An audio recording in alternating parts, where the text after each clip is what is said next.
अस्सलाम वालेकुम नाजरीन, हाईटेक टीवी न्यूज़ इंडिया में आपका खैर मकदम करता हूं। मैं आपका मेज़बान मोहम्मद इब्राहिम, ब्यूरो चीफ मोहम्मद मजीद रिपोर्टर के साथ। कांग्रेस के सीनियर रहनुमा जग्गा रेड्डी ने बीआरएस के वर्किंग सदर के केटीआर के बयानात पर सख्त रद्द अमल जाहिर किया। इन्होंने कहा कि वादा करके इसे पूरा करने वाला खानदान राहुल गांधी का है, जबकि वादा करके लोगों को धोखा देने वाला खानदान केसीआर का है। जग्गा रेड्डी ने सवाल किया कि क्या राहुल गांधी और प्रियंका गांधी की मौत की ख्वाहिश करना ही तेलंगाना की तहजीब है। इन्होंने कहा कि सरूनगर की जलसे आम में केटीआर ने राहुल गांधी और प्रियंका गांधी के बारे में इंतहाई नामुनासिब अल्फाज इस्तेमाल कहे, जो किसी भी सूरत मुनासिब नहीं है।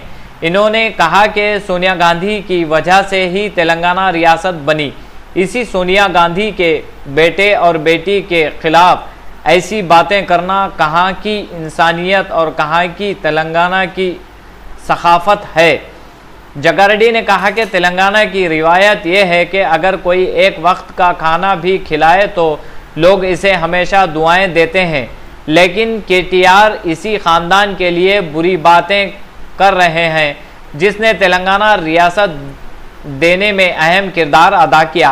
इन्होंने याद दिलाया कि तेलंगाना बनने से पहले केसीआर ने कहा था कि अगर रियासत बन गई तो वो सोनिया गांधी का एहसान कभी नहीं भूलेंगे।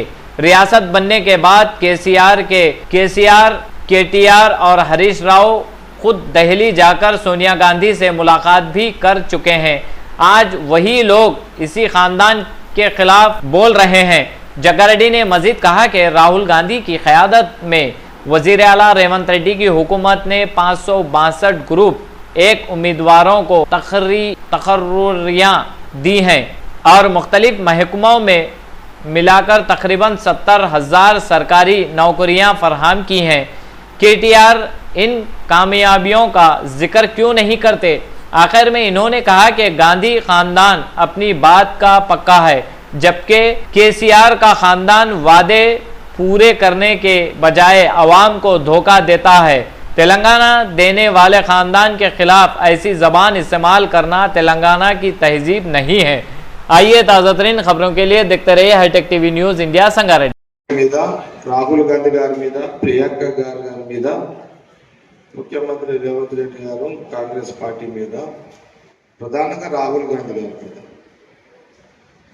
प्रियंका गांधी मीद केटीआर गारू చేసిన కామెంట్స్ కి సంగారెడ్డి ఈ బిఎల్ఏ సమావేశం నుంచి నేను కేటీఆర్ గారికి నేను కూడా కొన్ని ప్రశ్నలు అడగాల్సుకున్నాం. నేను కూడా ప్రియాంకా గాంధీ గారి మీద నిన్న యూత్ డిక్లరేషన్ ఒక పొలిటికల్ సభ కార్యక్రమంలో కాంగ్రెస్ పార్టీ, సరే ఇక్కడ కాంగ్రెస్ ప్రభుత్వం ఉంది, ముఖ్యమంత్రిగా రేవంత్ రెడ్డి గారు ఉన్నారు, ఇక్కడ ప్రభుత్వం ఉన్నది కాబట్టి ప్రతిపక్ష పార్టీగా వారు మాట్లాడాల్సిన విషయాలు జనరల్గా అపోజిషన్ పార్టీ రూలింగ్ పార్టీ మీద మాట్లాడతారు. సహజంగా వాళ్ళు మాట్లాడే క్రమంలో ముఖ్యం కేటీఆర్ గారు డైరెక్ట్గా రాహుల్ గాంధీ గారిని, ప్రియాంక గాంధీ గారిని వారి విమర్శలు, వారి పదజాలాలు, వారు అన్న మాటలు ఈ ఉద్యోగాలకు సంబంధించి, నిరుద్యోగ వృత్తికి సంబంధించి ఉద్యోగాల మీద నేను 2 మాటలు చెప్పదలుచుకున్నాను. కేటీఆర్ గారు రాష్ట్ర విభజన సమయంలో, విభజన జరిగిన తర్వాత